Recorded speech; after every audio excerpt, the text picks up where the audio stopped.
good job of picking up things. We don't have the echoes we had in the fire barn, so it should be a little bit clearer than the last time. And we'll follow essentially the same procedure we had last time, which is to start off with a presentation from Joe. When we get to the budget area, Marshall will pick up, and then we'll go into some comments and question and answers. Okay, here we go. So Raymond's going to vote this November. It's an important choice for education of pre-K through grade 12 students. Raymond has been a part of RSU 14 with Wyndham for the past 10 years. The process was brought forth by Raymond citizens who believe Raymond will have more control, a better educational opportunity for students, and a return to when Raymond was a single-member school unit. And the reasons for withdrawal. Raymond once again becomes in charge of their future with their own school committee. Currently, Raymond is in a minority position on the RSU board. Raymond's members do not have enough votes to stop or overturn any decision on Wyndham initiatives. Look at the Wyndham initiative for the bus garage that Raymond taxpayers pay for but get no return from, since buses are kept in Raymond and Raymond drivers do not get to use the locker room. So on this note, in the last meeting we had last week, it was brought up that Wyndham was the second fastest growing community in Maine.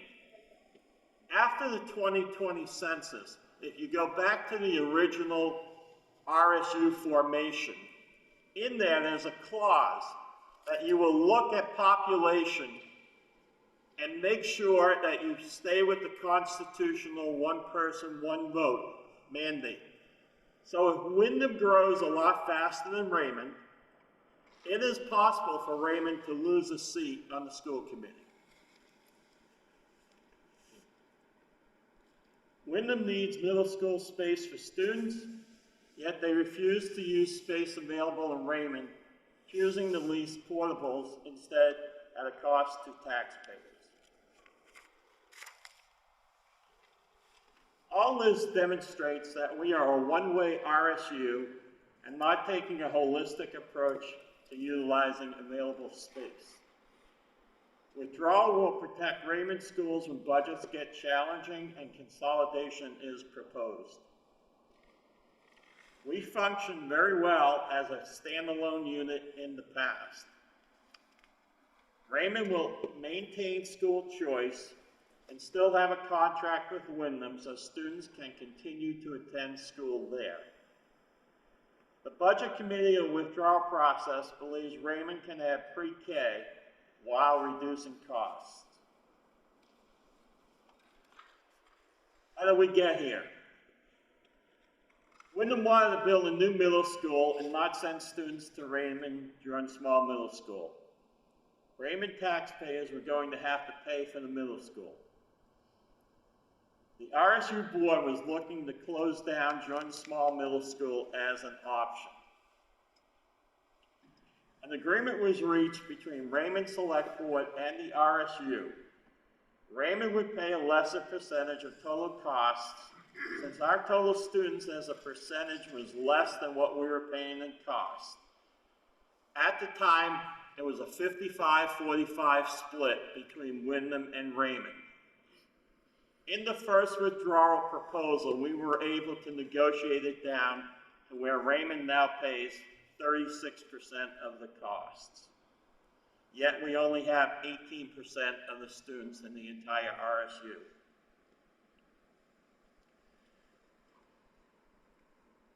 Any new construction would be paid by the town where the construction was taking place. So Wyndham would pay for any new construction or repairs for anything in Wyndham, and Raymond would do the same. Wyndham decided to build a new garage for public works and lease part of that garage to the RSU for bus storage and maintenance. Indirectly, the taxpayers of Raymond were going to be subsidizing a new garage built in Wyndham for the town, not the RSU. The RSU purchased modulars to use instead of sending students to Jordan Small Middle School. The Raymond Select Board asked to meet with the RSU board and their attorney. They were told there would be no meeting and no questions were answered as to the scheme of building this new garage. This caused a petition to be taken out and a vote on withdrawal to occur. If Raymond withdraws, Raymond will guarantee current staffing levels and allow all staff to continue with their current benefits. The budget for withdrawal provides for school resource officer and free breakfast and lunch for all K-4 students. It also includes all programs currently at RSU 14. Cost sharing contract is up for negotiation. Currently, it's at 65-35. Raymond pays a higher share financially than is the proportion of students. Raymond's share is well over $10 million and growing. Raymond will continue to pay more because of our state property valuation being so high. If Raymond votes to withdraw, maybe there will be a sense of community and parents and community members will volunteer more time. It says if. If Raymond votes to withdraw, a new school board will be voted on in January to prepare for July 1st start date. Wyndham High School will be the school of guaranteed acceptance for the next 10 years. To date, there will still be school choice available, and to date, 39 school units have withdrawn from their districts and are operating their own LEAs. There will be a sufficient budget to hire staff in order to ensure an appropriate transition. Now we get into the budget. And Eric, are you around? There must be a way to make this bigger. Plus button right on top of that projector. Expand, whatever. Well, this is gonna be my part of the show, so what I would say is that, number one, I will read each one. If anybody wants me to read it again, I'd be happy to.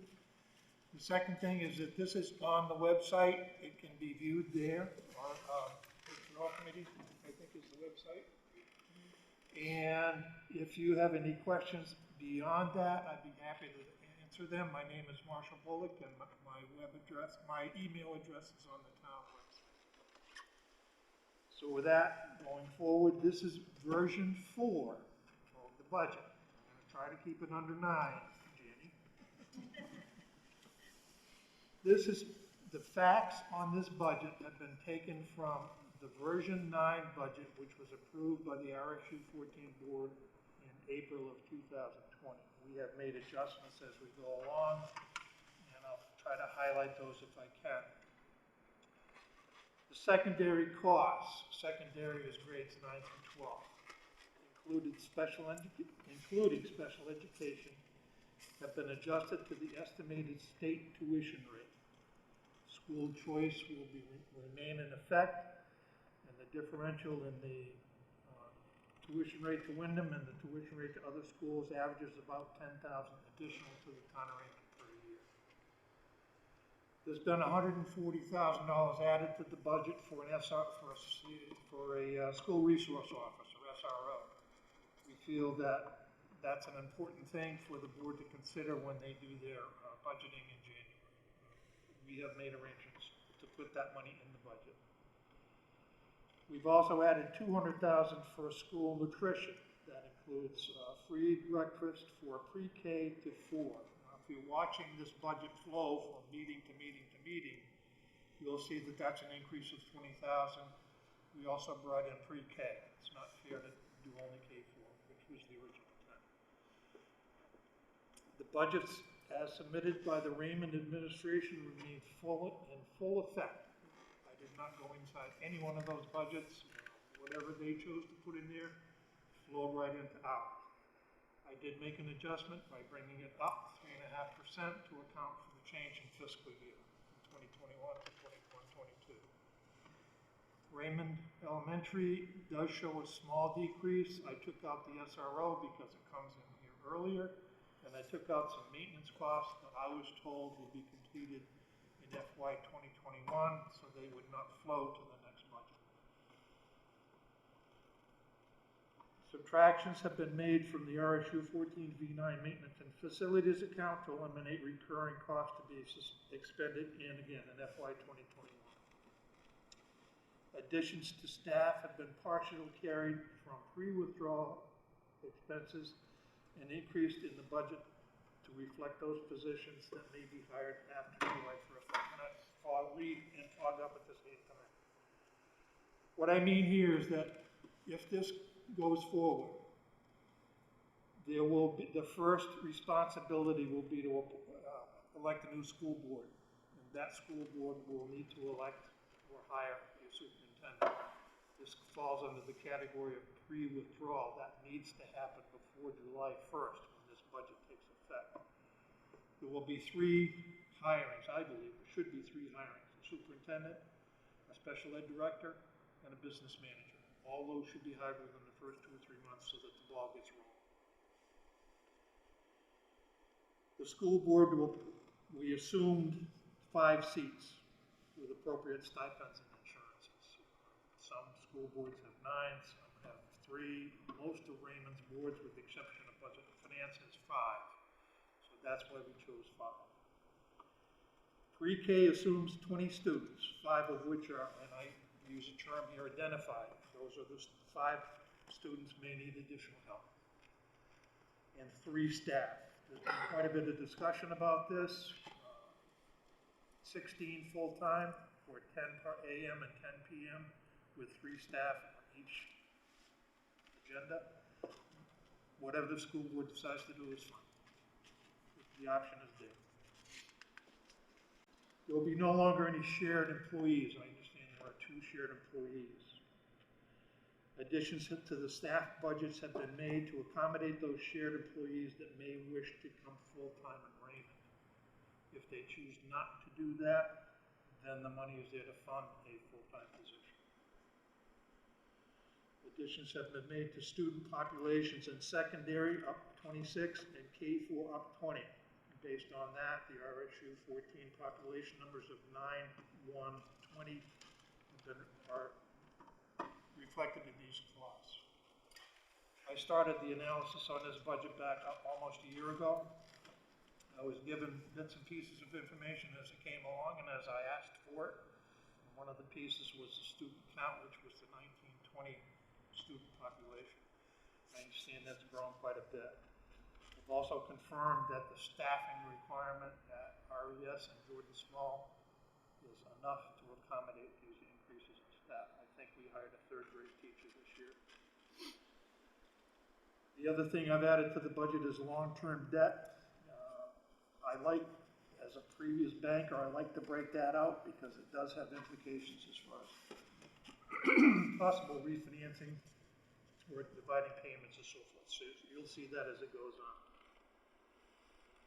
So, we have a summary statement. And our V4, this is version 4 budget, is produced by the RSU 14 version 9 and published in April 2020, available on the RSU 14 website.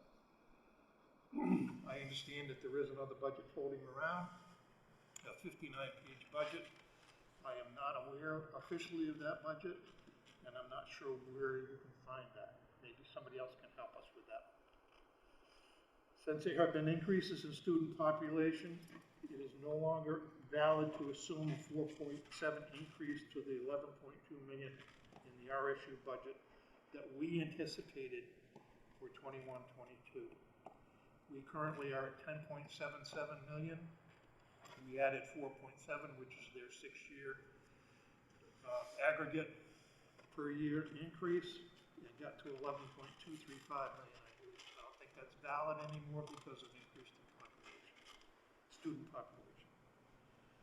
Any changes to that would be reflected in ours. So if they go up 4.5% or if they go up higher than that, then Raymond School Department would have to go up also because of that student population. A cursory review of an estimate the Raymond budget provided by the RSU 14 administration on September 17th, we believe there's about $150,000 difference between the two. I think there is a gentleman's disagreement on what the definition is between a system-wide employee, and whether that's full-time here, full-time there, 1 day a week in Raymond, 4 days a week in Wyndham. I think that that needs to be resolved by the future board. I am done with that one. There's a $261,000 to be carried forward in long-term debt. And I'll go through that in a second. It's a boiler, it's a bus lease, and can't read the third one. Oh, the revolving renovation fund. Okay, so subcommittee feels that Town of Raymond can operate its schools on or below current cost. The additional information and updates from RSU 14 administration have caused us to revise our estimated savings projection to a roughly $500,000 savings to the Town of Raymond. Roughly. Okay. I wonder if I could get the next slide up.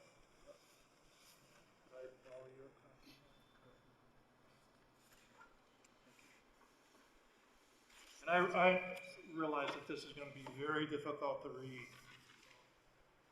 Are there any questions you would like to ask on this, on the summary or the major points? Yes, ma'am.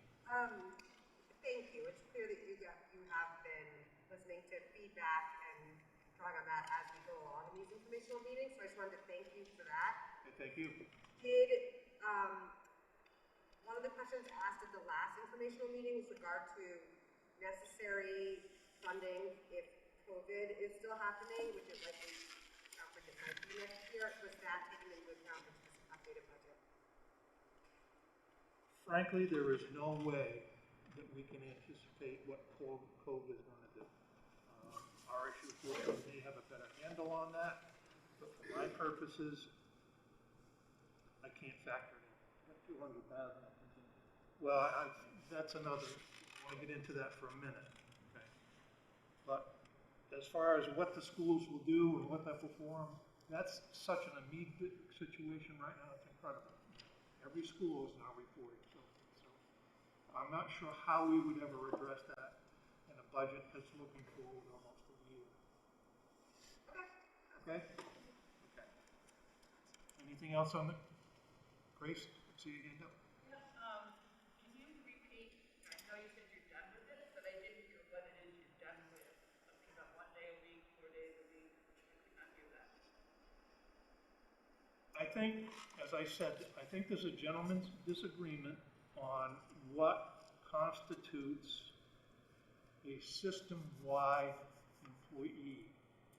And an analysis would have to be done on whether that person spends 1 day a week in Raymond and 4 in Wyndham, or 3 days a week in Wyndham and 2 in Raymond, whatever that is. And frankly, an $11 million budget, I'm not concerned about a $150,000 variance that would be discussed at a later date. Okay, and could you also clarify what you estimate the savings would be if we all go through? Looking at everything that we've looked at, we think that we can bring it in around 500,000 less than what the projection would be. So that's substantially less what you've been saying, correct? And as I said, this is version 4. Each time we do these presentations, we get more and more information. Okay. And we'll go through the budget and I'll bring it up, Grace, of where the changes are. Can I ask one question before you do? It's not something you said already. Can you explain that $10,000 differential for the other students? I not understood, I'm sorry. The state tuition rate to Wyndham is roughly $11,500 for budget projections. Let's say to send a student to Hebron would be $12,000. There's a $500 variance right there. Those aggregate numbers add up to around $10,000. So we are paying more for students to go to other schools other than Wyndham. Yes. And that would now continue to be a rate. I'm not sure whether that would continue or not. That's an item that's been Well, discussed. you're saying choice continues, correct? Choice continues, but whether we pay the differential in tuition is, But if you recall, Grace, in the past, before consolidation, the setup was that if someone went to the town would pay the state, or the tuition rate that we had agreed to at the receiving school, at the school, the main receiving, the contract school. If there was an amount that was over that, the parents were responsible for that differential. Something happened in the consolidation, and all of a sudden, that was not being done and was being charged back to the town. So that should be, if we withdraw, that should be looked at, because, you know, from the area of fairness, it says if you have, you know, if we have a contract rate that says we can send all of our students there at this rate, if it's more than that, if the parent decides, you know, they want to send someone, they should pick up that differential. But that would have to be reinstituted by the town somehow after the consolidation. That evaporated. So that is something that would have to be relooked at, and hopefully that would be addressed. But if not, that could be a significant difference in increased cost to the town of Raymond, depending on how many students choose Yeah, exactly. school. But that's already in place, Grace. Is this another unknown, I would suggest, is the explanation? That's not an unknown. Wyndham charges us about $45,000 for out of district placements, as far as people going to private schools. So we are already doing it. That was Raymond's decision to continue with choice, correct? Raymond would have to vote to do away with choice. Raymond would have to vote to do away with choice. We've already had one vote to keep it. The incoming school committee can set a policy saying we're only going to pay whatever the tuition is to Wyndham if you decide to send your child to a different school. I'm just suggesting that's yet another unknown. It could be significantly higher than what we're doing now. And the fact that we're paying more now, that's because Raymond voted. I voted against it. I will continue to vote against it. But the vote was by Raymond to continue choice. I'm just making that point. So thank you for the explanation. Susan had a question. yes, ma'am. So you talked about 2 full-time specialists, or there's 2 shared specialists that you would then move to full-time? Is that correct? No. I understand that there are 2 shared employees between Manchester and Jordan Small. In the budget, it accommodates those positions to be full-time in Raymond. What are those? I would prefer not to get into exact personnel issues. Well, I don't need to know the person, but I'm just curious, is it like an art, PE, music type person, or is it like a? I would prefer not to answer that question. It's a personnel issue. It's not, because it's not a person that you're talking about. No, she just brought up a, But if we tell them Yeah. what happens, yeah, it's not a personnel issue. It's definitely. are we okay with that now? Yeah, I mean, If I call out a science teacher, then, you know, that science teacher is gonna say, wait a minute. I really don't wanna call out a particular position. There are 2 shared employees, to my knowledge. But don't you think as a town, we deserve to know what positions we possibly could? Then I'm going to defer to Raymond administration or RSU 14 administration to call that out. And I don't think they should. And I'll go ahead and speak to it. You can speak about a position in a budget format and just say you have representative teachers. Randy, I think we have 4 people now being shared COVID. Yeah, that's code, that's under the umbrella of code. So I think it's 4 positions, but again, COVID's very, very different with the schedules that we're running.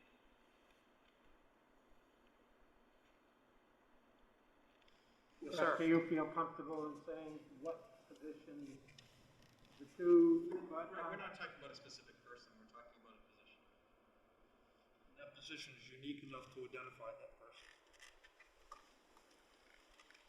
Sir, Yes, Mr. Olson, going back to the differential, you stated that with consolidation, something happened.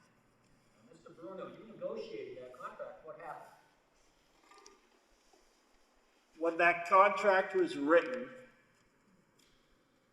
we knew there was going to be a different, Wyndham started charging us the difference in cost from the state tuition rate to the private school rate. There was nothing in the contract specifically that said they couldn't do it. So they started doing it. So we missed it.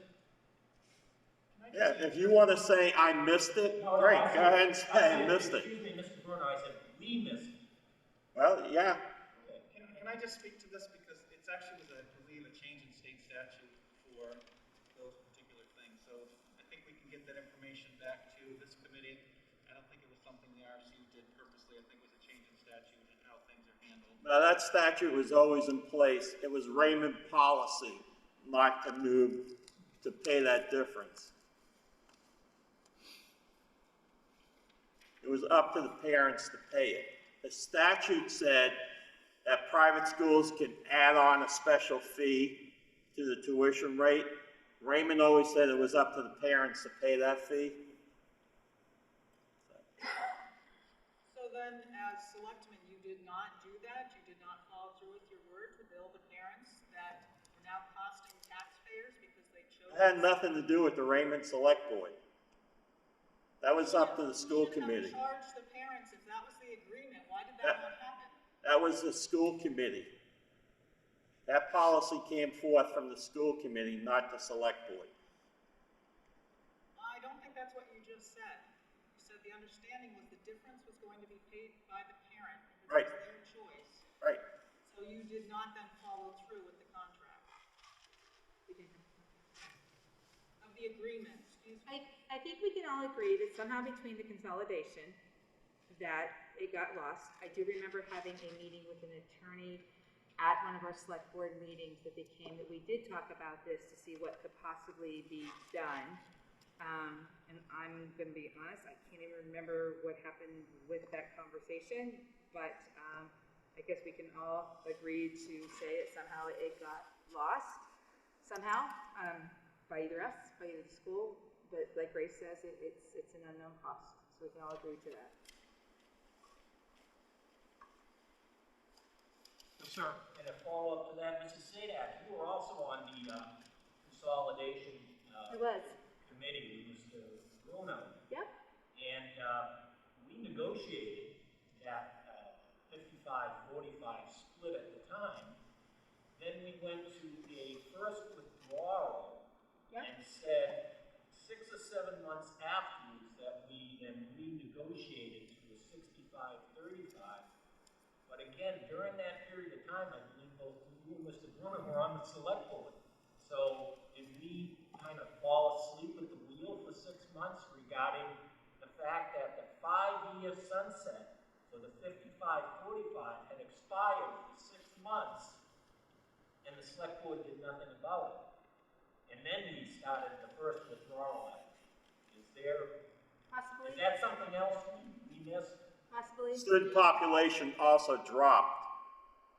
There was a decline in Raymond students, which is why we renegotiated down to 36%. Well, I know we renegotiated, Joe, but there was a 5-year sunset on the 55-45. Right.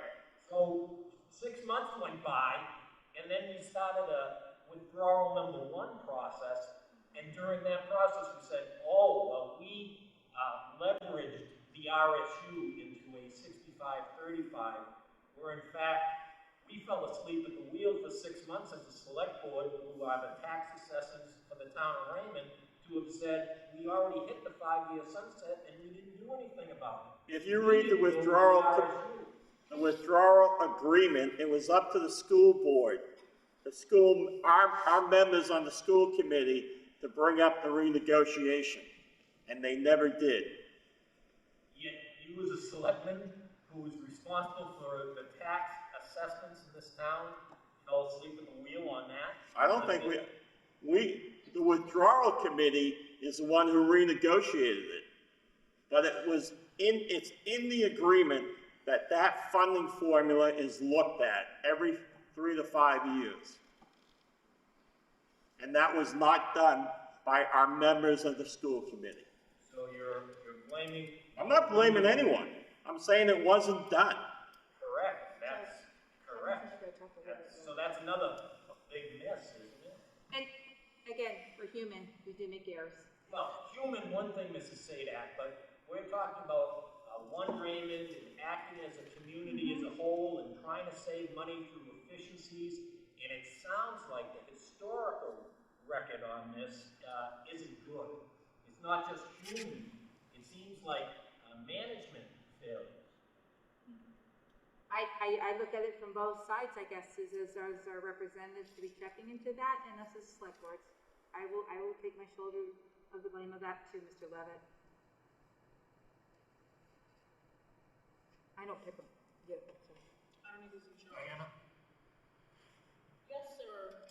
I was on the school board at the time, and we all knew that that was to be reviewed in a 3 to 5 year time. Everybody was well aware, and you were well aware, and a committee was formed, and we did meet, had open meetings for anybody to attend, which I can tell you nobody ever does. I was on that committee as well. And no, you did not strong arm us to come up with those percents. That was done with multiple meetings, for year-long meetings, coming up with a very fair formula to Raymond. So no, the Raymond representatives did not drop the ball, thank you very much. And the representatives of Wyndham and Raymond put together that formula, which was a very successful and fair formula that we now have. And I don't feel we strong-armed you. Oh, no, that's what he said. Okay, all right, He sorry. said that you accomplished that new percent. No, you didn't. We had other people drawing up that formula, and all met and agreed that that was a fair formula. That was part of the withdrawal, the first withdrawal. It was negotiated during that time. That's also. It was a committee that was set up because according to that contract, we did need to revisit the formula. That's why we formed a committee to revisit that formula, and I sat on that committee. We also came up with the other thing too, as far as the, Can we, move on. can we stay with budget issues for a few times? But that has to do with budget issues. I know, but I didn't want her to bring it up. Then regarding the budget issue on this, then yes, then that's something we do have to look at. That's something we do have to account for. Continue, Marshall. Anything else on the major points? Yes, ma'am. Just clarification on, because you posted a lot that came out this week in the paper. So I'd like to know what the difference is from what's posted in the paper to what's actually the true numbers that we'll be voting on. Hopefully I can go through that, but I will caution you to say that this is version 4. There may very well be a version 5. So, But when I go through the numbers, I'll try to highlight where I made the changes. so will that final version before the vote go out to the If public? nothing spectacular happens this evening, it'll be published on Friday, okay? Is there a plan to get it back into the paper though? Would be Yes. my Yes. question. And we're not waiting until our thing Okay. goes, we're gonna give it a report, yeah. Yes. I have to put a deadline out there somewhere, so I think Friday, yes, Diana. I have a question about the new school board. Will they just be a subsidiary arm of the town council? I think it's gonna be opened up to whoever wants to run for the school board. Who will be overseeing the school board? They're independent, Right. just like it was in the past. Right. Or do you mean who will be Are reviewing they the? just a committee, like the finance committee, under the town council? Oh, Now, we are a selectman form of government, so the selectmen have no oversight over the school committee. This is not a town council form of government. This is a selectman form of government. No, that's not true. It is absolutely true. But when you're talking about who has got oversight over it, the school board makes the budget, then the budget goes to the budget committee, then that goes to the select board, then that goes to town meeting. The select board has no say on the school budget, Janie, you know that. I do not know that. Where Well- does it say that the select board recommends passage of this warrant? The select board would not be recommending, I don't believe, on the school budget. No, they So don't. if the school board put together a $12 million budget, it just goes to the voters? Because I did not live here. It goes to Budget Finance Committee that makes a recommendation, and then it should say School Committee recommends and not recommends. But the Select Board does not have oversight over a school budget. The finance committee does? No, they don't have oversight, they make recommendations. The budget committee reviews it with the school board, and they make a recommendation. That recommendation then goes into So if they recommend a $12 the, million budget and insist that's what they need to run a successful district, you'll approve it? It's up to the voters. it's up to the town meeting to approve the budget. The town meeting approves the school budget, and if you recall, many town meetings ago, back when, pre-consolidation, when there was 300 to 400 people here, when the school budget was in there, you all of a sudden, and part of the reason that it got flip-flopped year to year, school budget presented first, the town budget first the next year, was because invariably after the school budget was presented, about 200 of the 400 people left because they didn't care about the town budget, they only cared about the school budget. But it is voted on it is a town meeting vote. That's the difference when you go back from an RSU to a town unit, is it now comes back under the local control, and the local control and the authority comes from town meeting.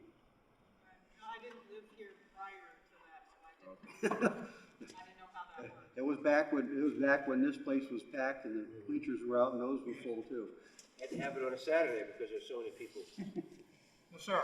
Yes, I think the semantic is recommended versus approved. And the Budget Finance Committee recommends, the school board recommends. However, there is no preclusion in Maine state law for the select board to also recommend, because we did in 2002 and 2003. I was a member of that select board. We voted one time 4-1 not to recommend, and the second time 3-2 not to recommend, because the Raymond School Department budget at that time was approaching 79% of the tax rate of every dollar raised in the town of Raymond. And at that point, we were seeing such increases from the Raymond School Department that the select board took action to actually say not recommend. And that happened twice. Right, but not recommend is not oversight. That is correct. In the town meeting, I believe 2 years later, because I think, Joe, you mentioned, Mr. Bruno, you mentioned one time that the only time the town of Raymond didn't approve the school budget was in 1991. Yep. In 2005, in this very gym, people came into this gymnasium. The school budget had come in at a 7.4% increase, and the town budget came in at a 6% increase, and it was automatically shut down and capped at 4%. And that was a town meeting. And then 2 years later, Mr. Bullock, Mr. McCarty, Geraldine Wood, who were both on the Budget Finance Committee, the Raymond School budget again came in at an ungodly amount, about $900,000 over, and the four of us worked diligently in Jerry Lynn Wood's kitchen, line by line, going through that budget, and brought that $900,000 figure down to $400,000 increase. So anyone who's trying to tell you that 1991 was the only time that there's ever been a problem with the school budget in the town of Raymond probably is forgetting that. You're right, I forgot. Well, you were moderating, Mr. Bruno, as a matter of fact, at that meeting in this auditorium. That was at a town meeting that happened? That was a town meeting, yes. Then wouldn't have been the piece, wouldn't somebody have had to have made a motion to decrease that budget? Yes. Somebody from Yes. the people, not the select board. Is that correct? The Budget and Finance Committee people that did that. It was really. So you can't, all I'm trying to say is you can't pin it on the select board. I just You guys are throwing blame I around. don't think anyone's blaming you. I wanted just to speak to why what we thought was too high in the budget. And it was really, the 3 years that we were on the Budget and Finance Committee, every year the administration part of this budget was going up and up and up. And that's what we targeted in that, not teachers, not, staff or anything like that. It was really the administration budget was going up. And that's what we targeted and eliminated. So it wasn't a lot of money, but it was something, and we did it at the town meeting, and the people voted, Right, and it was the people that did it, not any board. No, but we made. There's a huge difference.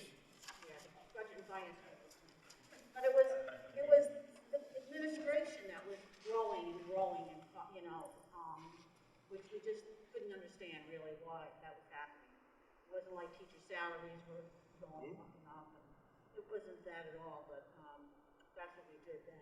I don't think it's a question of why it was done, I think it was a question of who did it. I think that's what this is. Yeah, and I have. Okay, I wonder if we could move on. Yeah, Can let's- we move let's on, move on. Grace? Well, just to clarify, the select board are also residents of Raymond, so one of them could also have made that motion. Just to clarify, it doesn't have to come from the people sitting here. It could, you're correct, they could have, but the motion itself came from the floor. Marshall, you want to continue? 'Cause we can go into more questions after. Yeah, I'll do that. All right, we'll move into the numbers on the budget now. If you're looking at the newspaper, I'll try to, if I make a mistake, call it out. I'll try to tell you where the changes were. We have budgeted $132,700 for a 3/5, I'm sorry, that's pre-K kindergarten. We've talked about this before. We allocated that for 20 students, AM and PM, or 16 full-time. That would be the school board choice, whatever they want to do. Raymond Elementary stays intact, Jordan Small stays intact. Both of those had a 3.5% increase added to it. Raymond Elementary, as I said before, I took out some non-recurring expenses, which included the SRO. Secondary tuition, there has been a decrease in secondary tuition. The reason for that is we had $310,000 in there in special ed.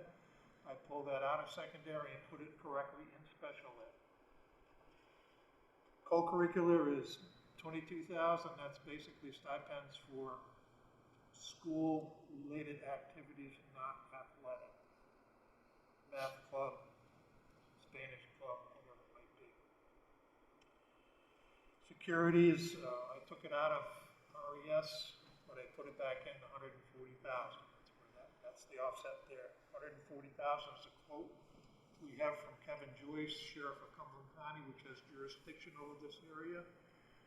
We buy him a car the first year, and then the second year the contract goes down at roughly $95,000 a year for years 2 and 3. After that, I would assume they'll be in the same range of 95,000 since the car has already been purchased. But that's how that number works out. Technology is $202,700. We had our tech people talk to their tech people. They came up with about a 15-page document. Some will be free, I want to use the word merger, that's wrong. Pre-cost, I'm sorry, thank you, and and the others will be after 7/1. I used to do the M&As, I can't do it. Okay, CIA, curriculum, instruction, and assessment, $280,000. I increased that a little bit to accommodate what was fondly called a director of community relations or whatever. And I think that that's a position that we want in Raymond, but I'm not sure it's a full-time position. Nutrition, I increased from 180 to 200,000 to bring in the pre-K students. That number was arrived by taking 240 students, multiplying it by the USDA recommended cost for food of $4.54 per student per day, including breakfast and lunch. Multiplied that by 177 school days. I didn't take a factor out for absenteeism or anything like that. This is a gross amount There will be money coming back, I believe, from free and reduced. The school board, 50,000, that's 5 people plus insurance. 5 people with stipends plus insurance, liability insurance. Office of Superintendent, talked about that. That's for a 3/5 superintendent. I don't think the superintendent will need a secretary. There are 2 highly qualified principals, and we will have a business department. So that's 1 person in there would also be insurances. Operation maintenance of buildings. I think I took this up 100,000. The reason for that was I was made aware that the groundskeeper and equipment and supplies and so forth may move back and forth. I allocated that totally to rent. So that's the increase there. Special education students / student services. The RSU 14 budget calls this out as student services. Included in there are all the special education categories plus things like health, whatever. So that's up to 1,992,000. Student transportation, 668,000. I added 11,000 to the original number for maintenance on the 7th bus. There is a figure down below which we'll talk about the 7th bus. Additions to staff, those are 6 additions to staff that will start 7/1/20, 2 in special ed, 1 in maintenance, 1 in technology, 1 in facilities, and I forget where the 6th one is. Transportation, right. And there's a contingency, that's up $100,000. There's been quite a discussion on whether we can live with a 3/5 superintendent or not. To be safe, I put 100,000 contingency to cover in case they need a fifth superintendent. So the total expenditures now arrive at $11,298,000. From that, we take a balance forward of 150,000 out, and we take state funds, which is the reimbursement from special ed at 45% of special ed costs. Our illustrious governor made that a target today, so I'm not comfortable with that number. Anyway, so the total local funds work out to be $10,252,000. Now, adding to that, we have $90,000 in the revolving renovation fund, which are enhancements or improvements to the buildings. We have $40,000 for the lease of the 7th bus. It's in there at $40,000. I don't think $40,000 is a 1-year payment. This is meant to be a 1-year budget. But it's in there at the higher number. And the same thing with the boiler lease. It's $131,000. I'm not comfortable that that's a 1-year payment. It may very well be. I don't know. So the bottom line, Town of Raymond, $10,513,000. That is an estimated budget. It is perfect until 7 o'clock tomorrow morning when the sun rises. Budgets change. There's 2 things that are going to happen to this budget. Number 1, if the voters vote no, it dies. If the voters vote yes, it goes in front of the new school board, and they're going to make some changes, I'm sure. So that's the evolution of this budget. Janie, I'll give you the first shot. Okay, Marshall, does this include the $600,000 in, whatever? It does not. This is a 7/1/21 to 6/30/22 budget. The pre-withdrawal, I can go through the expenses of what I think they are. Those are on the website.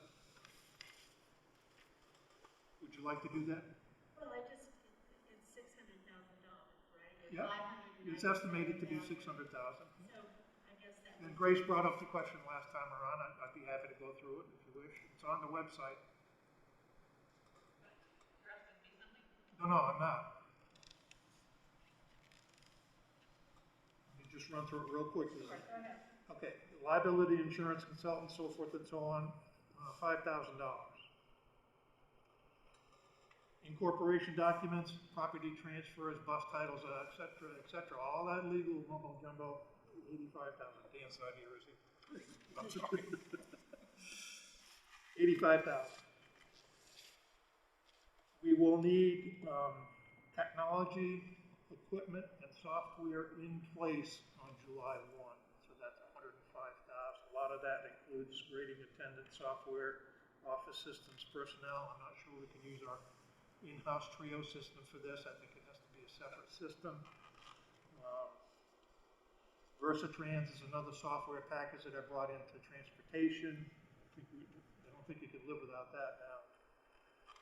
And 230,000 in additions, listed as additions to staff. Pre-7-1. Okay. Did I hit the high points?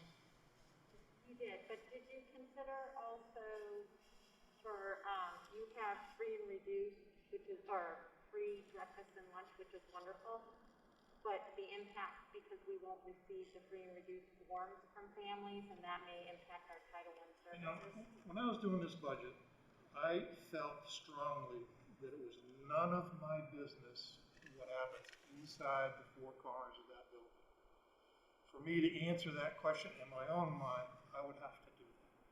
I would have to have a handle on what the ratio was of free or reduced or whatever. So I stayed away from that and quoted the gross number.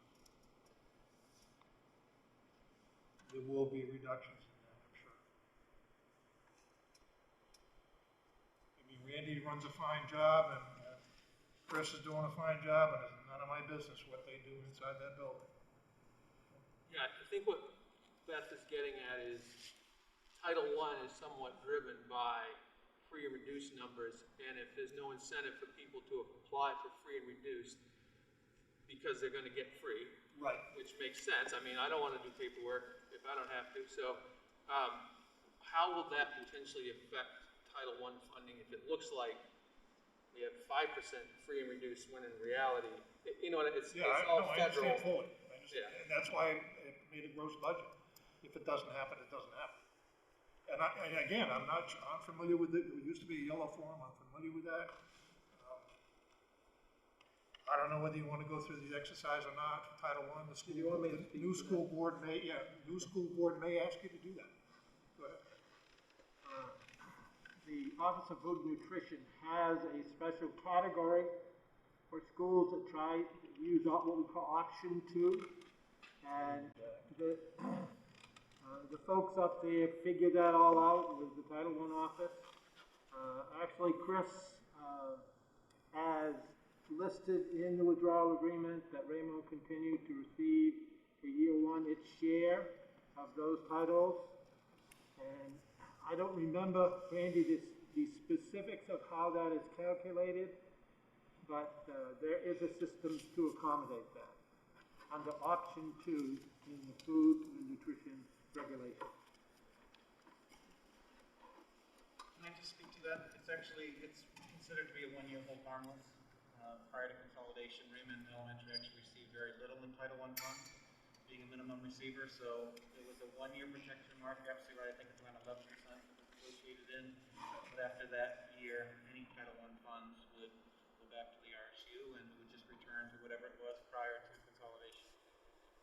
In actuality, they don't, year 1 under the stay put, how you're talking about, but year 1 Raymond does go on its own. So whatever issues related to Title I are not funneled through the RSU.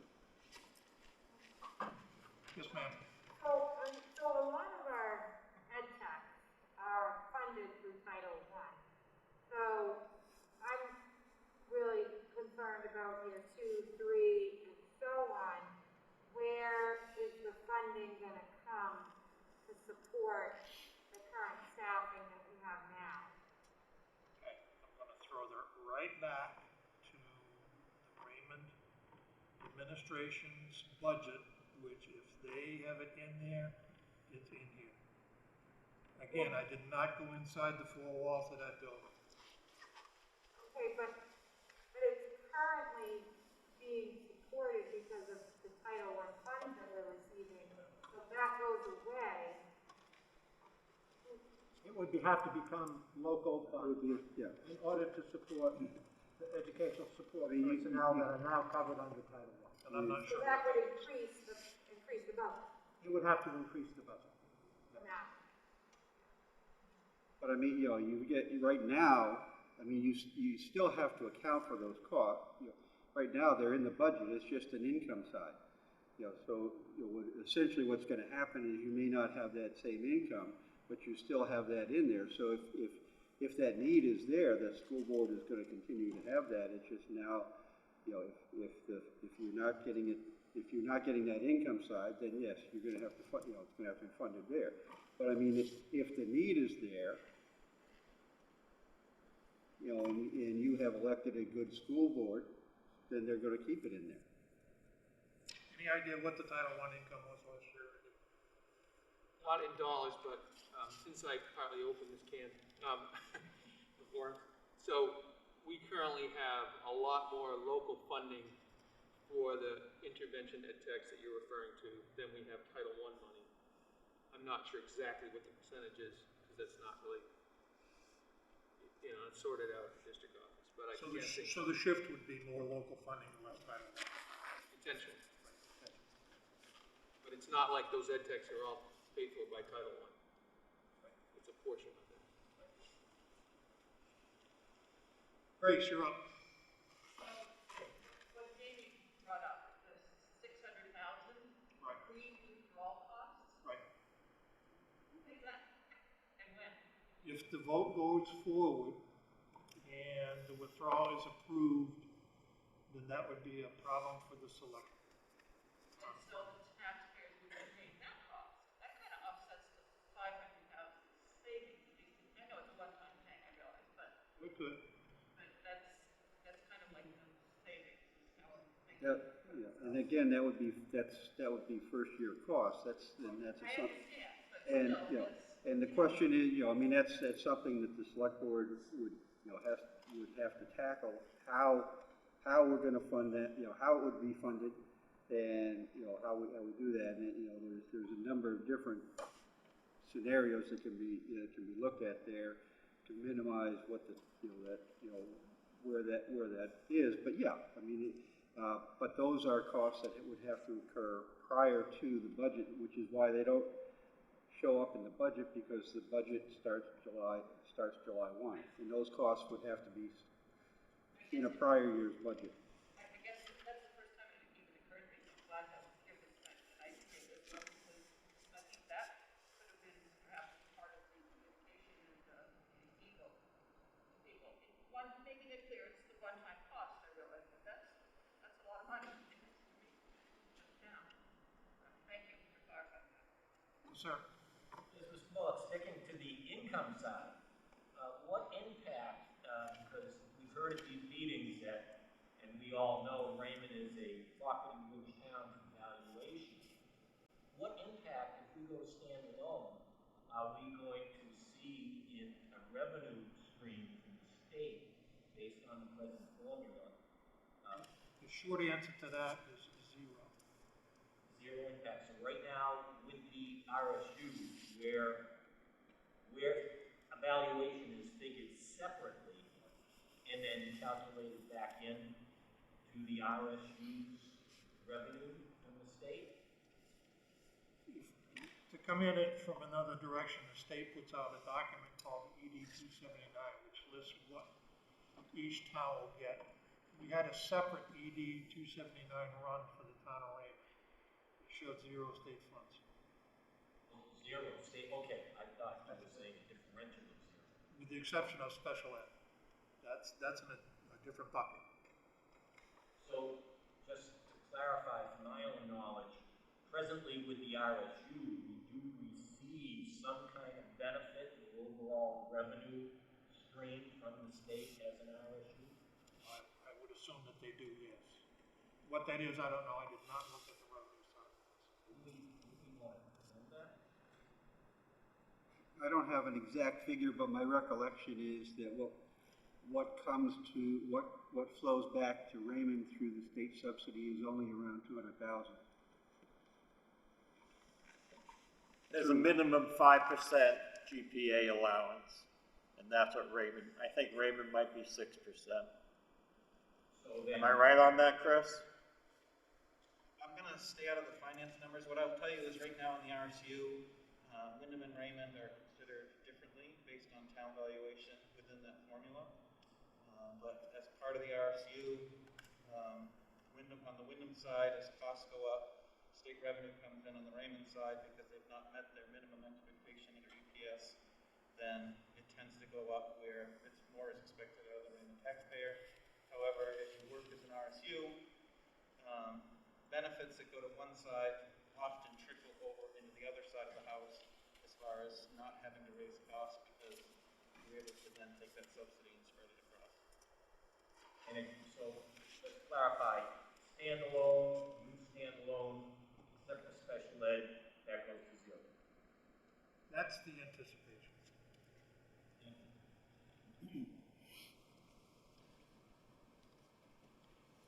I'm sorry, yes, Thank you. I was looking at this.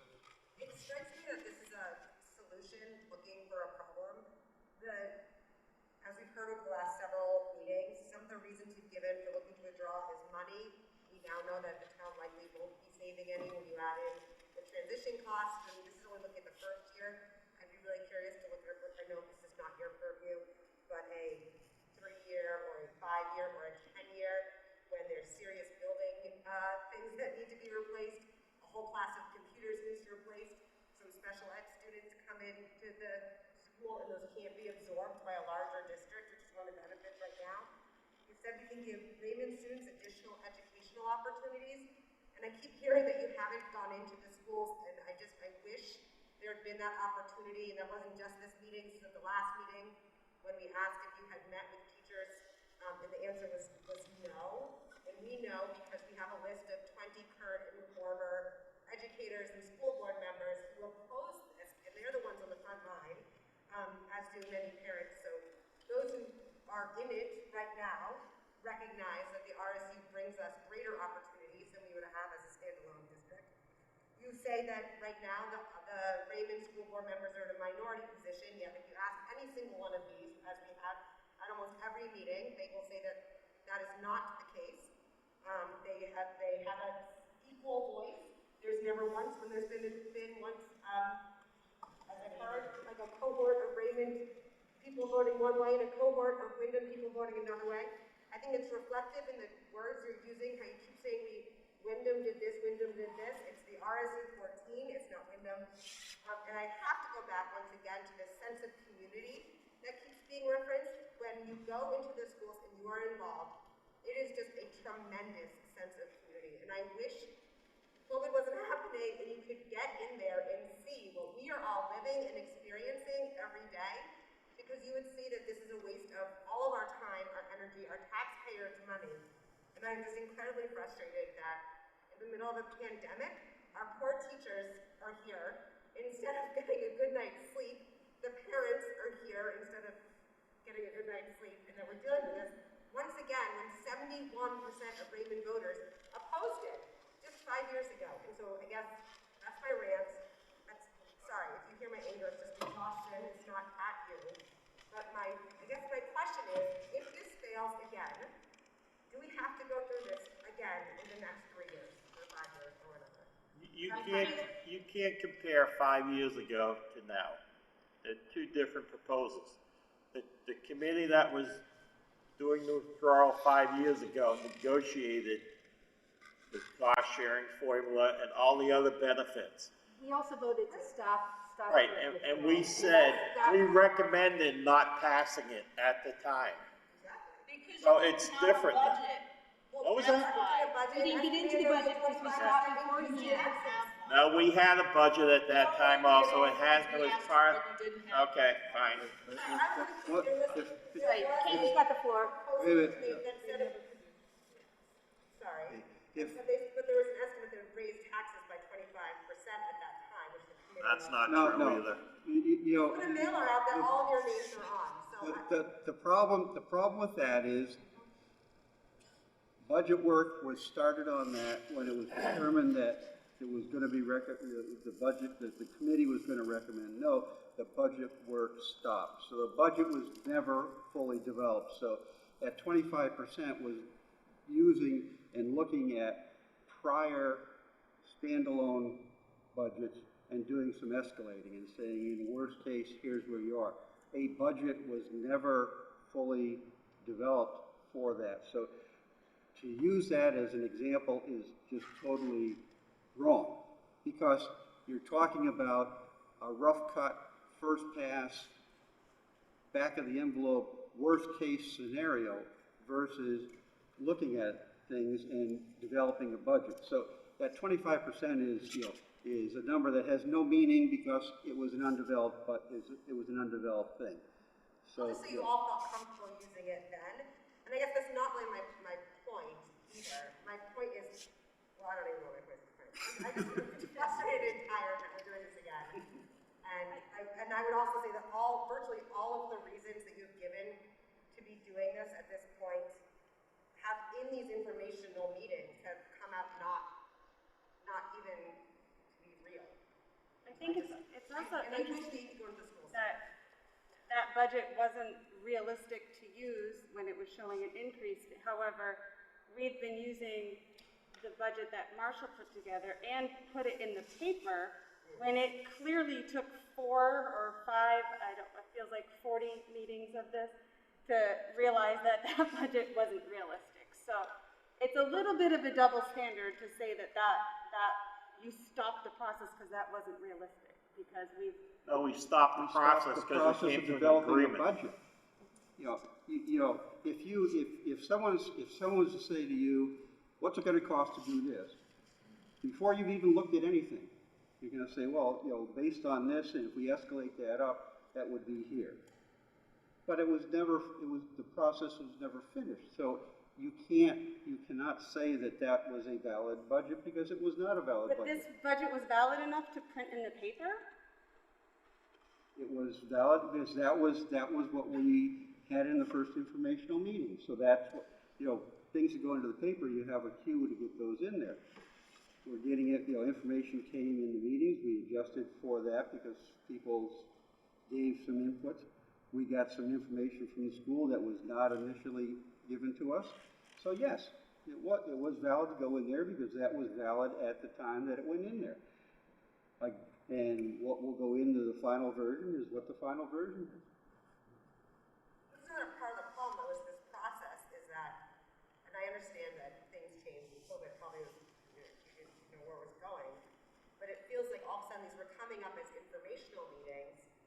We couldn't get all the information we needed, and it would have been really helpful, if you go through this again, to have a more workshopping period that's more of a public workshopping. And I went to those meetings, but where there's a draft budget where people could reflect and react to the draft budget before it's presented as an informational meeting and being presented in the paper. Just a suggestion for another time. The other side of that coin is true also, Kate, because when we get into these informational meetings, I pull from that numbers that, hey, I have to make an adjustment here, which I have done each time. Which I said up front, I really appreciate that, Marshall, and I can tell that you're listening to this. And I want to clarify one other comment that you picked up on. I did not go inside the 4 walls of the building, student-wise. None of my business what happens to those kids. I have had adults, teachers come to me, communicate with me. So if you want to call that inside the building, fine. But what happens with the student base is none of my business. Well, I would count that as into the building's first building of the budget, of course. But I mean, Caitlin, I guess I'd like to say too, is I understand you're frustrated, I get that, because you're not getting the answers I think that that you need. You know what I mean, as far as what you need. Please imagine, I guess, us, when we went to the school board, when we did ask for questions and we did not get them. And what happens is, we asked for several meetings, and we even sent a letter from the attorney to please talk to us, because in our minds as a selectman, we have an agreement. And in our minds, we have an agreement of what our last withdrawal process was. And to us, it was not being adhered to, is what it is. So when we want to talk about that, find out what's going on, what is it, we got nothing. We got absolutely nothing. These informational meetings, I wanted 8 of them. Thank God right now we're not at 8 because these guys are all looking at me going, no. I think my biggest thing is we're trying to be as open as we can be, and I don't think we were afforded that opportunity when I started this process. And I say and there will not be another time, okay? I'm just putting this out there publicly. I look at it as, I felt as representatives that when citizens in Raymond did have questions, we did not. We got slammed doors. We really did. And there was several of them. So again, I feel in this case, you people may want to put this on my shoulders for doing this again. I push it back also on the school board because again, under our standing of the withdrawal agreement of what, major costs were and stuff like that, I feel like it wasn't adhered to. So I'm just putting that out there. But with all due respect, I think it's unfortunate that has now sparked the angst and the anxiety among parents and faculty and staff. It's just unfortunate that is really kind of the one thing that has sparked this whole thing. And you certainly didn't predict coronavirus. But to add that on top of everything, it's really unfortunate that's what led us to this right now. This really adds, Diane? I'm a little confused. I have 2 terms on the school board that you keep saying that you've received no communication from. School board meetings are open public meetings. And ask me how many people came to our meetings. And I was on there for 6 years. Nobody came to our meetings. We all have email addresses. We have all open communication as an elected official. Nobody ever I heard from Grace. Nobody barely ever asked questions. There was no slam door in your face. Everybody's door was wide open. You were not it then. You came to a select board meeting. Constantly. It sounded like when I went back to review the Eagle on September 4th, which went back to review why we're all sitting here again, it quoted Teresa Sadak pretty much saying because she was mad about a bus garage, and I can't even remember what else there was. And I thought, you've got to be kidding. We're here because you're mad about a bus garage. Not once was quality of education mentioned. Oh, and it was money, which now we have found out pretty much there's no savings. So I didn't hear students mentioned once, or teachers, or anybody, except for you were really mad about a bus garage, so that's why you started it again. Bus garage is indicative of the fact that there was an agreement that was not adhered to, so if that wasn't adhered to, what else wasn't going to be adhered to? What agreement wasn't adhered to? The cost-sharing agreement. The cost-sharing agreement that said a new construction in the town would be paid for by that town. The bus garage was in Wyndham, and we're still, and it's you're not making sense. I'm not making sense that we're spending $192,000 on a year on a lease on a garage. Wyndham owns the bus garage. And it's in RSU, excuse me, the RSU never owned a maintenance facility. We rented from Wyndham. That was always the case, and we didn't have anything. Right, and So Wyndham proposed to build a new maintenance facility, which they actually desperately needed, which benefits our bus drivers. They do park their buses at their homes because they choose to, because that's convenient. But it makes sense business-wise to centralize a bus location for maintenance and fueling. I would hope you would agree. So that is why Wyndham built a bus garage. It was not an RSU bus garage. Wyndham owns it, which is why it was their decisions, and it was a lease that was set up with the RSU, no different than they were doing before. Other than the fact that it was, your lease before was $9,000 and now you're $193,000. That is a big difference. You've got a lease of $193,000 that mysteriously disappears once the bond is paid off. So it really, at the end of the day, you know that you're helping to pay the bond. That should have been strictly a Wyndham cost. It's getting a portion to Raymond as well. That's in violation of the cost share agreement. Can I just ask a question? I have the cost sharing agreement in front of me. I brought it. And I'm gonna leave it with you. I'm not gonna read it to you, but it specifically defines what's actually gonna be major capital costs within that. And bus garage leases don't fall under major capital costs. It's right in the agreement. This is what the voters approved on March 15th of 2015. And I included the legal reference for you. But specifically within major capital costs, leasing portables and leasing bus garages don't actually fall under that. And how come we could never get an answer when the lawyer sent the question? 2.5 years later, we still have not received a reply to that letter. I can't, Ralph, I can't speak to that. I understand, because it happened before you, but that's, you know, I mean, we asked to have meetings to discuss this because, you know, it's on the face of it, it was called a lease, but when you boil it back and you're going to pay $193,000 until the bond is paid off and then it drops down, that really, anyone looking straight face test would say that is, you know, you're helping to pay the bond down, which means that's that falls under the capital rule. Yeah, and it's actually, it says here, it says lease purchase. So it's allowable within the cost sharing formula, it's allowable within statute. And I agree with you, and I think this is the part, and I haven't really spoken much during all these except to answer questions. And I guess the part, looking back on this process, this is only my second year as superintendent, but this is year 25 for me in the district. So I've had a chance to watch from afar a number of things going on. And so I think there's been some communication pieces that, I mean, this is the cost sharing formula. It took me 2 minutes to run through the legal references and to be able to pull up that part, to be able to go to that. The portables, yes, Wyndham Middle School put in portables. The cost of those portables are being directly supported by state subsidy that we're applying for every year, and majority of those costs will actually be refunded back to RSU 14 to have those portables that are there. And I realized that there was quite a bit of friction developed in 2015 or 14 whenever redistricting was discussed. I can't remember if it was 14, 15, 16 during that time frame. I think in the case of the portables that you had a time where trying to move single grade level versus groups of kids.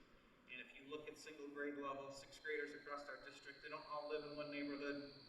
They live in different spots. So portable, there's funds getting back. I don't know, I mean, if whatever happens at the end of this is a communication line that needs to be reestablished so that we can help clear up some of these misunderstandings because they've created some deep wounds. I definitely see that, but I just want people to be clear that portable piece, RSU is getting subsidy for that. Yes, RSU 14 is leasing space, began leasing space in 1982. There was a portable that was purchased that was shared between the two communities back, I don't know, it's been 13, 14 at the transportation facility. I think it was close to $200,000+ for a set of portables, the site work and all those that were shared between the two. Also just want to share with everyone due diligence. If RSU 14 had done a facility on its own, it would have been $3.1 million for the comparable 3 bays plus land. So you're looking at probably 3.8, and they had a chance to go 2.25. I realize the communication of that never ever happened. I think ultimately in this, as I've reflected and looked back on Raymond Choice, I think Joe, it really comes down to that first bullet that you said in your presentation. Does Raymond at this point want to be in control, understanding that there's some implications that are involved with that not being part of an RSU, or do they want to continue to be within RSU? But some of these other factors, we've already made some changes with bringing pre-K now at Raymond Elementary. That's the program for the RSU, using that only available space that Beth had over across the street. And then also looking at how do we reduce costs and how do we share positions. Just also want to point out for folks that if you look at budget increases between the two communities over the life of the RSU, I think Wyndham is 4.85%, Raymond's 2.81. There was a number of years where there was some negative amounts, where budgets started to decrease. And lastly, I just want to talk to the cost sharing formula, because you're absolutely right, Joe. This is the year where we're due to start talking about that. Depending upon what happens November 3rd, we'll have that opportunity to have that discussion. The 55-45, I wasn't around for it, but if I remember correctly, that review, that was actually indicative of what local additional was between the two communities when you brought them together. And so now it's what, roughly 35-65. We'll have a chance to take a look at that. Lastly, I'll just say, Marshall done a fantastic job leading through this budget. It's difficult looking through our 4,400 lines to determine what. Is that all it was? What goes where in the different parts of the document. And again, I just want to echo his willingness to go back and take a look at the numbers and to see where things are off a little bit. We can disagree a little bit on a few things, but I mean, ultimately for me, I think we can resolve a number of these issues, but in the end, does Raymond want to be part of the RSU, or do they not want to be part of the RSU? And there's pros and cons to both of them. But I hope we can clear up some of these other pieces and move forward on the portable issue and the transportation facility. I mean, the RSU was formed under the guise of school consolidation that was there to save money. And it hasn't done any of those things, and I think everyone in the state will agree that consolidation never saved any money anywhere. And I think you're gonna have a tough budget year next year, because you know they're gonna come after GPA, because there's nowhere else to go when you got $1 billion hole in your budget. So it's gonna be a tough budget year for everyone. And just, those are the facts of the matter, and Chris, I don't hold you responsible for anything. I really don't. I have a lot of respect for you. You and I have gone back a long time. And, you know, I'm glad you spoke up. I have no issues. People can be mad at me all they want. I don't, you know, it's part of being up here. But, you know, we're just trying to present what our side is, or what we have seen. I'm not on any side. I'm just trying to say, here's what's in front of you. You make up your own mind. Ultimately, the Raymond taxpayers or the Raymond voters will decide what to do with this. Yep. Yeah. Grace has had a couple shots. We'll let her go, and then I'll come back to you. First of all, I just want to say thank you to the people who worked on this. I know you started a long time ago, and it's been a ton of work. So I do appreciate that. The one thing I want to say, though, is I think that sometimes we can forget about the kids, and it's really about the kids. I have sons and sisters. I want someone to tell me how they will benefit in Cleveland Trail, how my sons will benefit, how Mrs. Bracken's daughters will benefit, how will they benefit in Cleveland Trail. I just want somebody to tell me something specific, other than we'll have more of a voice on the school board committee and lots of students. That doesn't affect my kids at all. I would say your kids shouldn't see any difference. That's what I would say. There shouldn't be any difference at all between what they have now and if the town decides to withdraw. There shouldn't be any difference. I would be happy to answer that. If your child participates in middle school athletics that may be offered only at Wyndham, then they would lose that. Like skiing, we've gone over these before, like skiing, field hockey, indoor track, swimming, that is one thing.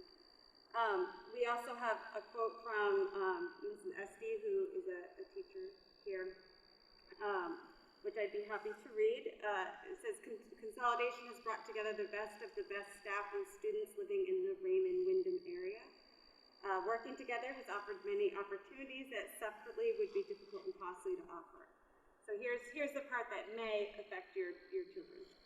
We are able to share after-school activities in sports, special education services, and resource specialists in the fine arts, school resources, and programs. Professional development opportunities, and then maintenance and ground personnel. And I think really the biggest part of what she said here was, let's put this separation effort to rest and move forward together, which I loved when she said that, because I think we do all need to really move forward together for the kids. I mean, I have a young child in the district. I want to make sure that she's getting the best education. She's having all of these opportunities that she's afforded. So I agree with you that we need to make sure that it's about the kids and their opportunities. If I might just add something there, the assumption that keeps, that underlies some of that question is that you're going to elect a school board that's going to do nothing. And I don't believe that. You're going to have a school board of local people, and if they're not having the kids' interests in heart, then you've elected the wrong people to that school board. Same thing as that, so you're still going to have a school board that is going to be looking at all those things, looking at all those programs, and doing for the people the children in Raymond, what can be done for them to keep that as a high-class thing. If they're falling short of it, it is the citizens' responsibility to be on the school board and say, you're not doing your job. That's the way, that's the way it would have to work. But, the fact is, if you put in good people there, they are going to be looking at those same things. But now it's all local people. They're looking at what is best for those kids in Raymond. So.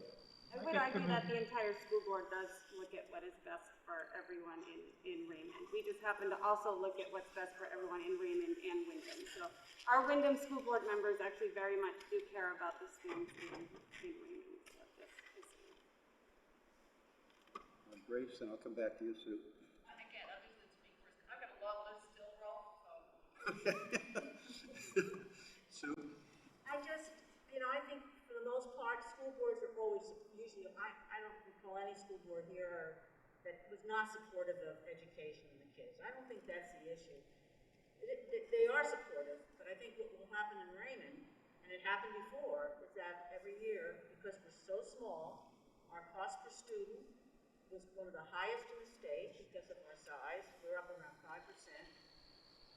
The cost keeps going up, and up more than what it would be going up in the RSU, because we're just less than 400 kids supporting an administration, special ed, director, business department, superintendent, who previously had 2 secretaries. So I just think that's really what it's not just the school board is always supportive, but it's just there's no way that you can support all that. And one of the reasons for consolidation, I believe, is that they wanted to sort of cut back on administrative costs, funnel that administrative cost into the student in education. We have local control all over the state, small schools all over the state. They want local control, and they all have a superintendent. They all have a business department. Some of them have assistant superintendents. So the notion for consolidation was that. Maybe it didn't work out so much, but I think the theory was accurate. Funnel the money into education instead of administration. And even now, I think there's some constrictions about how much administration can cost in schools. I recall that somewhere, but I can't be specific. But that's what worries me about going forward in a district that's going to be less than 400 kids. Now we have, what, 600 We have 200 kids? at the high school, but pretty much when they go to the high school, that's where they are. And the superintendent, the school, takes care of the kids there. Our superintendent here doesn't go over to the high school for meetings. The special ed director never really went over to the high school for meetings that much. They were there, they were taken care of by the staff in the high school. Even when we were not consolidated and we were tuitioning our kids there, it was really pretty much the same thing. The only time special ed would come from Raymond was when there was money involved, and Raymond would have to pay, so they needed to have people there. But it was, it's really the 400 or less kids that we're having here that we're going to build up a whole big infrastructure that is just, I don't know. But Sue, if you take what we're spending right now, 10.5 million or whatever, and divide it by 600 kids, we're paying $18,000 a kid right now. So we haven't saved on a per pupil cost. We won't save while we're alone, but if we were by ourselves, you're not gonna save. We That needs to be clear. It's not. But we don't know that. I think we do, Joe. Okay, well, Will we be paying the superintendent more than we've been paying the governor? Which is you always, what's happening now, right? all superintendents make more than the governor. there's Governor only something makes wrong. 70,000 a year. There's something wrong with that. Shirley? Yeah, to follow up on Sue's comment, it's more than theoretical, and I disagree with you, Joe, that consolidation might not have worked anyplace else, but this is how it worked in Raymond. In 2001 to 2004, the highest percentage of the Raymond tax rate for schools were, for the standalone school system, were a high of 79% twice and 76%. In the last 10 years as an RSU, it has been 71% 4 times with a high of 75%. Now, Mrs. Sadak at a meeting on December the 9th, you said it was 83 or 84%, but I'm not sure. My error, because that was also including the county tax, so Yeah, we're not talking county. No, I know that, Mrs. I know Sadak. that. What happened is I took This is this. selectmen stuff that we do all the time. Well- We were talking about the school percentage, and you said 83 to 84%, so the Yes. correction there is, this year, I think it went down, correct me if I'm wrong, there was Well, select board. but you also have to remember, With the new bill. county tax also went up, and the municipal budget also went up, therefore the school budget percentage came down. But this, for So this you're year, saying the for town this year, went up more than the school budget. for this Yes. year, Consolidations work. for this year, school is 74.2, county is 5.1 or 5.2, and the town is the rest. So when you look at it, for every dollar in tax that's paid, roughly 75 cents is going to the school, 5 cents going to the county, and you've got 20 cents that is left to take care of public safety, public works, snow plowing, trash, and everything else that happens in town. So for every dollar that's paid, 20% is going to the rest of the town, 75% is going to the school. But Mr. Olson, in 2001 and 2002, it was 79% as a standalone. So I missed your point. I understand municipal services. I was on the select board for 7 years, so I understand the plowing and all the other paving and everything else you just explained. I understand the county tax very well. As a matter of fact, we're still paying for that. Cumberland County Civic Center, which the town of Raymond voted against, which we're still paying for. Thank you very much, but that's beside the point. We're talking about the schools. Consolidation work, both theoretically and financially for the town of Raymond. You can slice and dice it 600 students sliced by $10.8 million any way you want. It's still less of the tax dollar coming out of the pocket of the Raymond taxpayer going towards the schools than it was as a standalone in 2000 and 2004.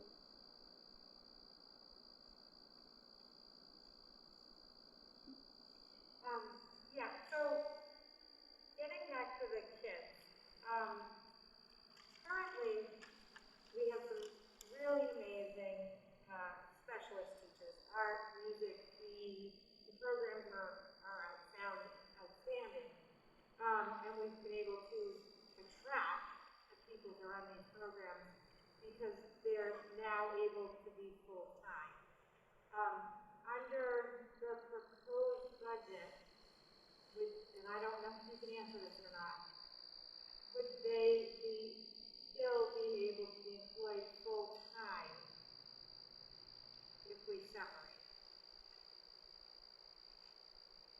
Budget as it's written right now allows for that to happen. What the future school board would do, I have no control. None of us do. But the budget allows for those people to come into Raymond full-time if they so choose. And then, just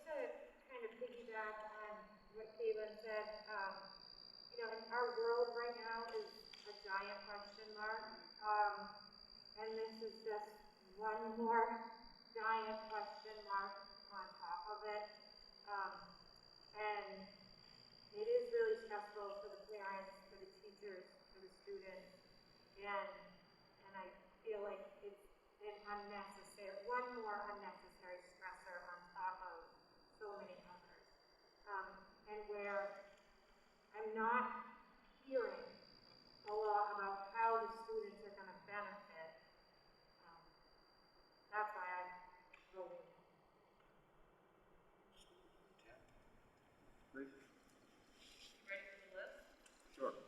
Summer questions, summer comments. I was very glad to see that, a lot of information in this, and I was actually a little pleasantly surprised to see reasons not to withdraw, but I think it would have been a lot less misleading had it said under the first bullet, Raymond would have on the school board, and also then combine it with what's under a reason not to withdraw, except for no representation at any secondary school. I mean, that's a key point there. To say we'll have more control isn't quite true, because we will have less control adding our 9-12. I've said that before, but I think that's worth repeating, so in case other people are watching the meeting. I really hope that you would put in an administrative assistant to the superintendent in Raymond in that proposed possible budget. I think they gave it, I met with the budget superintendent this morning, and, everybody's working really hard. So certainly some sort of secretary or admin assistant needs to be in there, if it's not already. As far as costs have gone up with consolidation. Costs have gone up, period, everywhere, and everything. There's no way to know how much more the costs would have gone up had Raymond remaining on its own.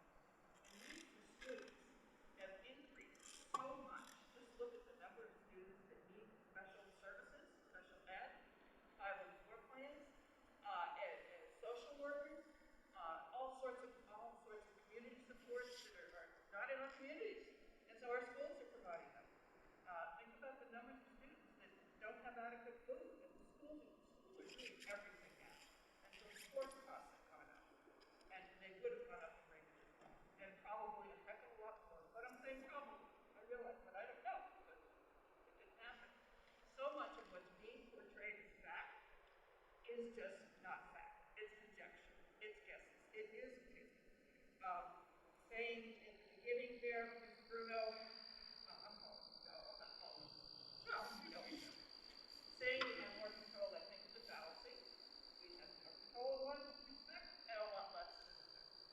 Saying that we have a better educational opportunity, as others have said, what, how do you prove that? Give me some facts there. That's opinion.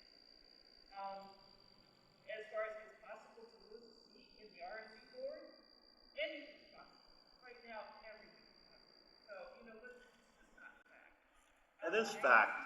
You're having a 2020 census. I asked this question, you don't want me to keep raising my hand, let me just finish, please, thank you.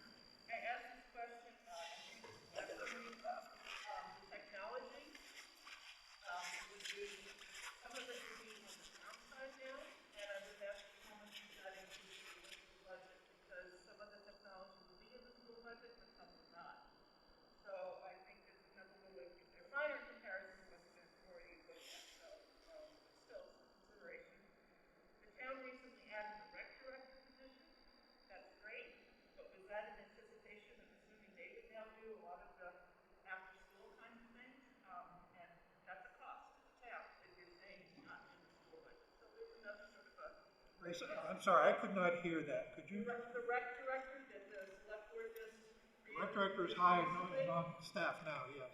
Yes, so that's an additional cost in the town that at least, I think it was the last meeting, you were talking about there would be some, during activities for kids after school, because now the town, the rec director, it's really saying what was part of the school budget is now on the town. It's still the taxpayer paying it, whichever side you put it on. It sounded like you were relying on a lot of volunteers for those programs as well, which, hopefully there will be volunteers if this still happens. I did have a question about the Katahdin program.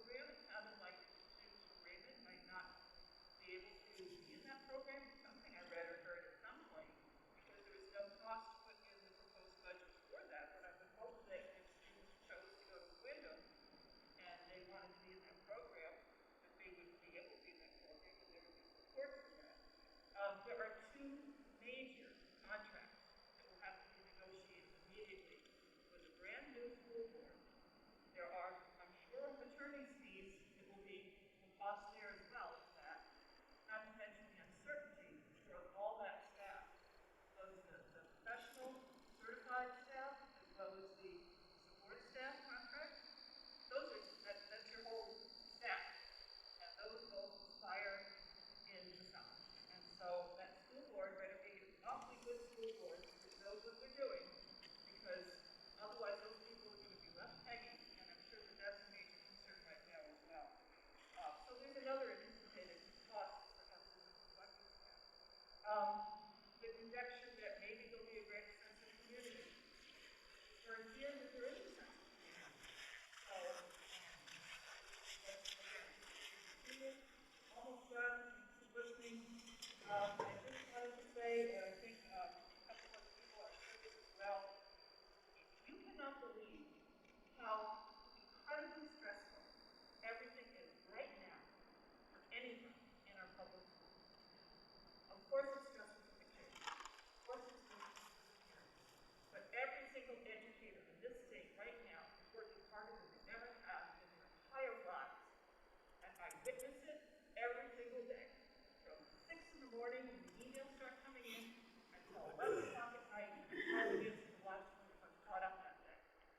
And they are stressed and working hard, exhausted, and I only hope we can manage to sustain the public schools in our state.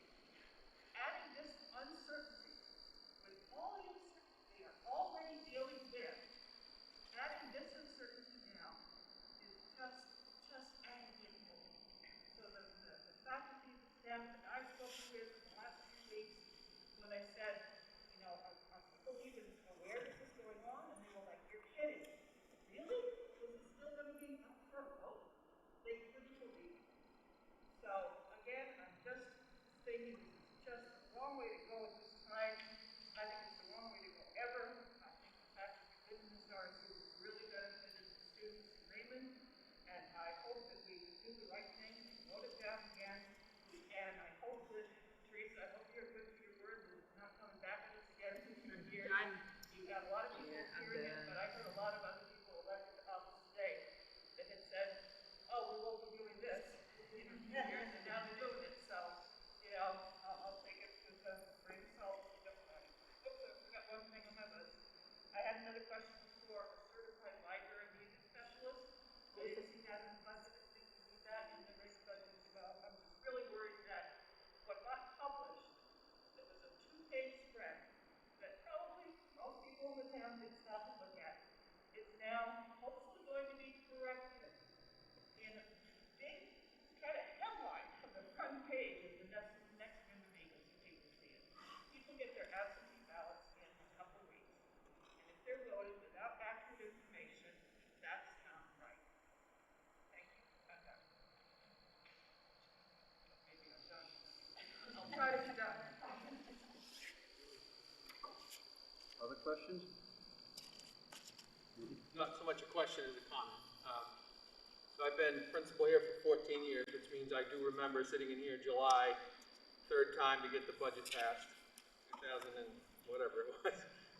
But my concern in all this, and I'm not a resident here, so how the people decide they want their governance to work in the town of Raymond is not my concern. I want to make sure that whatever they think they're getting in terms of the cost is going to be adequate for that first year, because that's going to lay the groundwork for everything that comes after it.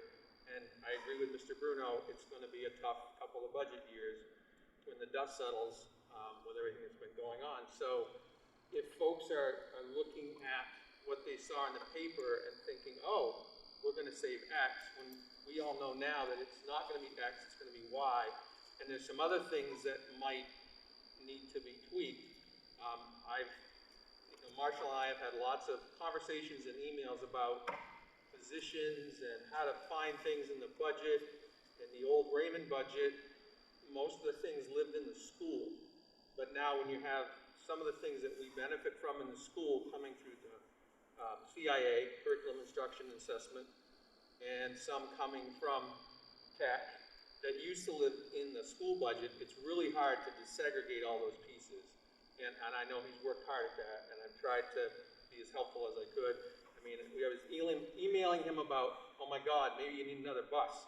What if one bus breaks down? We can't run this or we can't do that. So we need to be sure that whatever people are voting on is an adequate number that they think that first budget is going to look like. So there's no big surprises one way or the other. I mean, it's always difficult to predict the future and get the budget right, but we really got to be careful so we don't end up 2 years from now going, we got to cut this, we got to cut that, we can't have this program.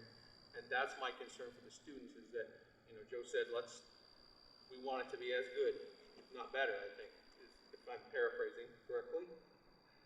And I do too. So to make sure we know what that dollar amount needs to be to get us there, and people aren't just going, oh good, we're going to save some money, I'll vote for it, when they don't know how that might impact kids. I'll say this again, if there are issues with the budget, my email address is on the town website, please send me an email.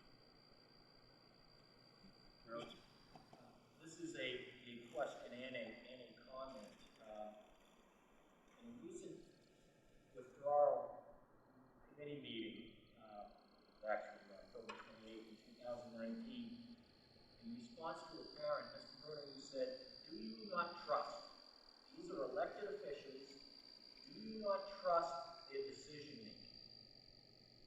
And since we've had these issues arise about trust and honesty, and I think Mr. Olson, your term is falsities, I just wanted to comment or make a comment or push this comment to the community about recent things, Mr. Bruno, you have said about teachers, and I suspect it means all employees, including the cafeteria workers, the nutritionists, the bus drivers, the maintenance people. One comment you made are teachers are going to learn that kids that are homeschooled are smarter than if you send them to public schools. I said that? You said that. When? Teachers When did I say that? protesting that they don't feel safe. Stop paying the teachers. What? The fact that teachers are demanding all these things are disgusting to me. Now, maybe you don't hear yourself on the Ray Richardson program that you are broadcast on every Friday most of the time. Well, I'm glad you listened. I do, and I've been listening to about 4 months worth of these broadcasts, and these are comments you have made. There's very little chance for catching it from kids. I have a little training in science, and personally, I believe it's going to peak in a week or two. That was on March 27th. So my question to you, Mr. Bruno, is should we trust you? Up to you. I mean, if you want to sit there and make comments about me, feel free. I didn't. You made comments, Mr. Bruno. I made comments on a radio show. There's a difference. And I can give you the dates and not the Oh, that's time. great. You know, I'm not gonna. Out of context, is that what it is? Was it entertainment or? Yeah. Oh, entertainment. So that's where we're at. What I don't believe is entertainment is when you purposely subvert the relationship between the town of Raymond and the town of Wyndham by calling members of their town council, some of them, I think you called yakkers, who are stupid. I did not say that. You want me to find the note, Joe? No, I'm not gonna get into this with you. No, excuse me, who are saying stupid things. So, again, trust is a game. So was that the purpose of you being here tonight? Doesn't give you that that ability to represent the town of Raymond by insulting the town council of another town that we're gonna have to negotiate with to get our agreement settled for our issue going forward. Yeah. Thank you for all those quotes, and I'm glad you listened. I hope you keep listening. I doubt it. Can I ask you a question? Do you think we'd be here? No? Okay, you don't want to hear the truth. I don't want to hear it. Let's take All right, all right, I understand you one way, I get that. Danny? I get that. I just want to remark that I'm the been to town meeting since 1973. I haven't gone to town meeting, I have to say, since after consolidation, because school was the most important thing. I spoke at my first town meeting in 1973 because we were having an hour-and-a-half argument about adding a special ed tech. We call it AIDS then. But we debated it at town meeting for an hour and a half. I've been at this school, at this district, taught in Raymond for 38 years. I was here when we were a one-school district, a two-school district, when we were part of the RSU. I am now on the school board, I think you know. So I've spent 42 years of my life working for the children of the town of Raymond. My passion. You did a great job. If I thought that withdrawing was a good idea for the town of Raymond, the kids of Raymond, I would be on my knees saying we needed to do it. But I'm not. It's not. When we were, from 1977 until 2010, when I was teaching, I taught after that, but before we were consolidated, we did not have a reading series. Any books that we had in our classroom were books that we bought ourselves. There were some years that you had to buy your own paper so that you could copy. And the books that we had were sometimes books that we copied using that paper because we couldn't get multiple copies of books. I have been here when the debate between the school board and the budget committee was so contentious that a school board member almost came to blows. Remember that, Joe? I do. It wasn't kumbaya back then. When we became a school district, when we became an RSU, the first thing that happened was that we got the Reading Street series in our classroom. That was $5,000 worth of books and materials that I was given to my classroom so it matched the other classrooms across the district. This is a bad idea. It's going to cost children, it's going to cost teachers, it's just not a good idea. That's all. I haven't spoken before because I wanted everybody else to speak, but I gotta say this.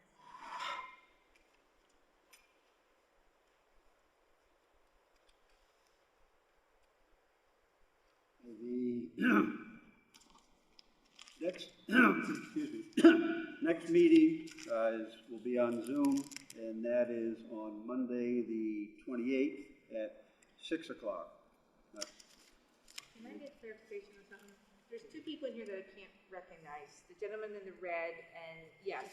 We're together. Okay.